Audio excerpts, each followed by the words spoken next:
Coming up on WUFT's First at 5, removing the rainbow, the latest on the crosswalk controversy right here in Gainesville. Plus, the game plan, how local high school athletes stay prepared despite the threats of hurricane season. And how one of UF's very own may take home the title of Miss America. First at 5 starts right now. First at 5. From the University of Florida's College of Journalism and Communications, you're watching WUFT News. Rainbow crosswalks across the strait, including here in Gainesville, were removed after being declared distractions. This is WUFT's First at 5. I'm Nicole Borman. And I'm Hayli Balgobin. The Florida Department of Transportation ordered Florida cities to remove all street art. WUFT's Jessica Wilkinson joins us live in the newsroom, detailing how the fight for the Rainbow Crosswalk is far from over from one local community. Colorful crosswalks across Gainesville were once a symbol of pride for many members of the LGBTQ community. But thanks to the state of Florida, that pride felt was ripped away. Brick by brick, city workers removed colorful crosswalks after Florida threatened to remove state funding from transit systems. Community member Elena Kalina showed her passion for the issue at the 34th Street Wall. The governments have made an effort to marginalize communities that are already deeply marginalized, and even to punish these communities and prevent them from living out their true lives. Gainesville Mayor Harvey Ward applauds cities like Delray Beach and Key West for taking a different stance. I'm glad that those folks are fighting that particular battle, but it is not one we're likely to win. And while we fight it, we're certainly not prepared to do without a transit system. You can still see the remnants of this old rainbow crosswalk. City leaders say with a lot of state funds on the line, they had no choice but to remove it. While it is unpalatable, and while it is politically motivated, and while it is something that is a massive overreach of state and federal government, they gave us a choice. We could keep the crosswalks or we could keep the funding. Gainesville is not the only city directly impacted. Orlando, where a shooting took place in 2016 that took the lives of 49 individuals at Pulse nightclub, has seen protests outside the establishment. Despite the hurt pride felt across Gainesville and the state, members and allies of the LGBTQ+ community came together. No matter how much we are under the foot of the government or people who are spewing hate about this community, we continue to fight. For them, the battle is not over. I didn't speak to anyone who directly disagreed on the matter, but while standing at the wall, many community members mentioned they can expect the flag to be defaced or painted over soon, but yet their determination remains the same. Jessica Wilkinson, WUFT News. Mayor Harvey is speaking out today after the City Commission voted to demolish the Thelma A. Bolton Center. The commission voted against continuing the restoration process. The decision came at a 6-1, although it was not a popular choice with Gainesville community members. Mayor Harvey seemed agreed with the commission's decision, noting the money wouldn't cover the full restoration process. Take a listen. $1.5 million is a lot of money, but this is 2025, and that means you can get basically engineering reports for that much, and not enough to really honestly stabilize a large 80-year-old building built on a floodplain that is coming apart at the seams. The Wild Spaces and Public Places Committee presented several options to the commission, but they ultimately decided on demolition. And for our Spanish-speaking audience, last night's commission meeting is just one of our top stories on our sister station, Noticias WUFT. It's working on for you now. Reporters are also covering RTS bus route changes, reading literacy in Alachua County, and a preview of Hispanic Heritage Month. Join them right here at noon every Sunday for stories directly impacting the Hispanic community in North Central Florida. And that heat is definitely starting to pick up in North Central Florida. Our WUFT forecaster, Aiden Wacksman, is here to tell us how that's going to affect the rest of your afternoon. Nicole, it can be pretty hot in some places. Gainesville, 92 degrees, a little bit drier, so not as hot necessarily as normally. But take a look at Daytona Beach really quickly, getting a little bit of onshore flow, so nice and cool at 85 degrees there compared to much of us who don't have access to some of that sea breeze. Most of those showers and storms well to our south, a trough kind of trapping that moisture below us, and that's why we're seeing some mostly clear skies today. Maybe some partly cloudy skies with a little bit of an atmospheric lid. You can see they can't rise, can't become those strong showers and thunderstorms. Northeasterly breeze coming in at 13 miles an hour, and you can see those low humidity values at 44%. The rest of your evening looking like it'll be pretty nice. Rain very unlikely, but staying partly cloudy out there and maybe even clearing up around the midnight hour. Coming up, I'll have an update on the tropics, and stick around because I will have your game day forecast. More than 5 decades after her death, the Alachua County Sheriff's Office is still working to find answers about who killed her. The body of 17-year-old Betty Ann was found back in 1974. Deputies are highlighting her case because they say it's never too late to seek justice. If you have any information about the teenager's death, call the Alachua County Sheriff's Department. The Florida Department of Law Enforcement is investigating after deputy-involved shooting.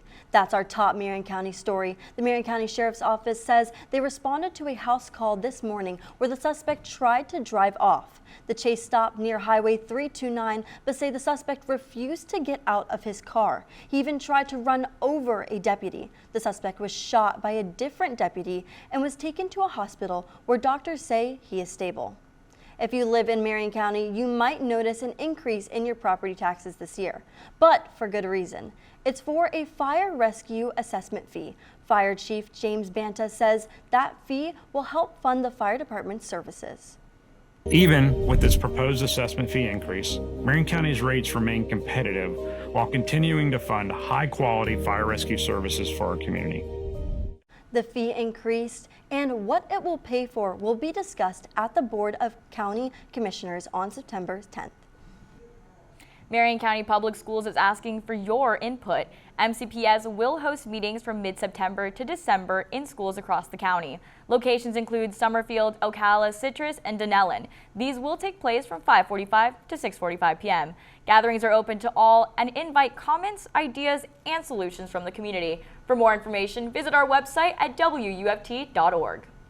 Coming up next, when First at 5 returns, student athletes are letting hurricane season get in the way.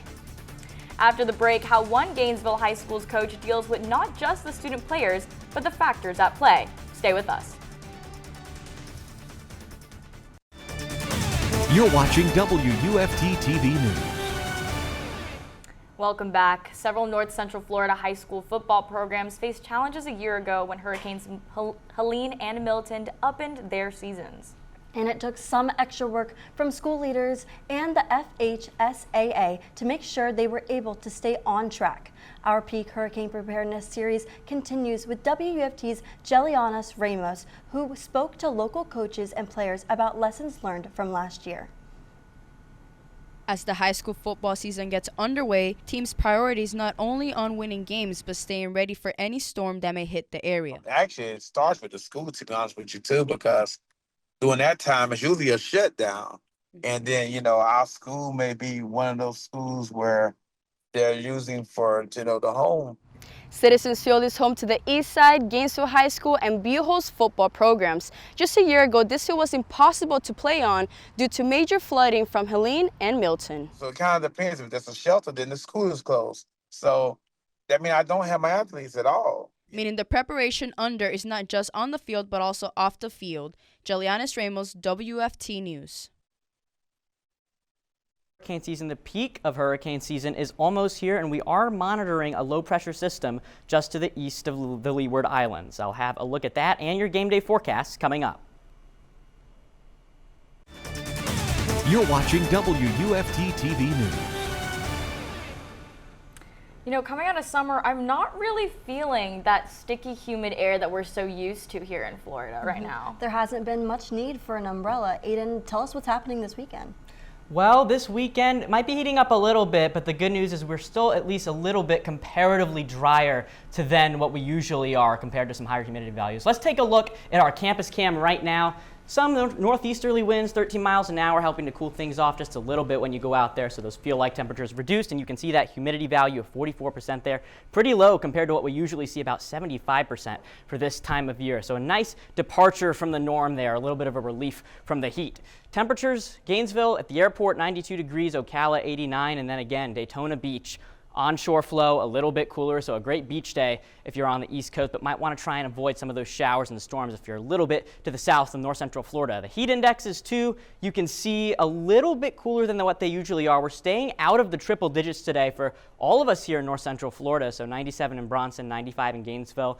Not quite to that 100-degree mark, so it's actually pretty pleasant outside, especially if you have the right amount of cloud cover where you're walking. Humidity, 44% in Gainesville right here, and you can see just really dry conditions. Gainesville northward, even Ocala at 57%, while Daytona Beach sitting at 72% humidity. So areas along the coast, a little bit more wet for now. Radar, showers and storms well to our south. There's a trough kind of trapping all of this moisture below us, and so all of those showers and storms really concentrated mostly in west central and south Florida. You can see it on the satellite and radar here. A lot of these showers just traveling ahead of this trough while we're staying pretty dry for the rest of us. Now we are monitoring a developing tropical system potentially. It's a low pressure system to the east of the Leeward Islands, 70% chance of development in the next 7 days, but that was reduced from 90% in the previous advisory, so that is good news. And it's way too early to tell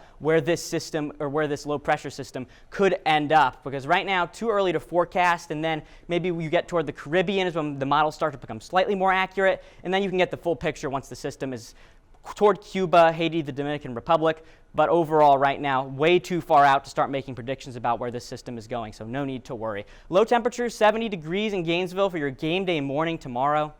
71 in Ocala, so we're staying in those low 70s for most of us if you're driving up here for the game from Marion County. Tailgating forecast is looking really nice out if you want to get out and tailgate early, 10 a.m. into the early afternoon hours. It'll be really nice out there, lower chances of rain, but if you're sitting in Ben Hill Griffin Stadium for a couple of hours, it might feel pretty hot out there. Kickoff 94 degrees, and it's going to feel even hotter out there. Could see some showers and storms on your way out or as you go out on the town tomorrow, so just try not to get rained on out there. 97-degree heat index at kickoff, Ocala at 98, so staying pretty warm out there for those heat indexes, especially if you're sitting outside for long periods of time. Might want to bring a water bottle or a cool towel. Future, little bit of clouds on Saturday morning. That might help to quell the heat for a little bit, but overall we should be staying pretty hot out there for game day. Looking ahead to the rest of the weekend, looking like it'll be still hot, and then we'll have some cooler temperatures and some rain in the middle of next week. And Alachua County Middle School will be performing on a national stage next year. Lincoln Middle School Orchestra was invited to perform in San Francisco at the National Orchestra Festival. The NOF is a competitive selection process for orchestras across the country who submit recordings in advance. The ensemble is set to perform in February. Students are starting to fundraise now to make sure the whole orchestra can attend. Miss Florida and UF alum Paris Richardson will look to take home the Miss America crown this weekend. The competition is being held in Orlando this year, and Richardson has already racked up an early win. She won the health and fitness preliminary round held earlier this week. On Sunday, she and 51 other contestants will compete for the coveted title and a $50,000 scholarship. You can watch the competition Sunday night at 7 on the Miss America YouTube channel.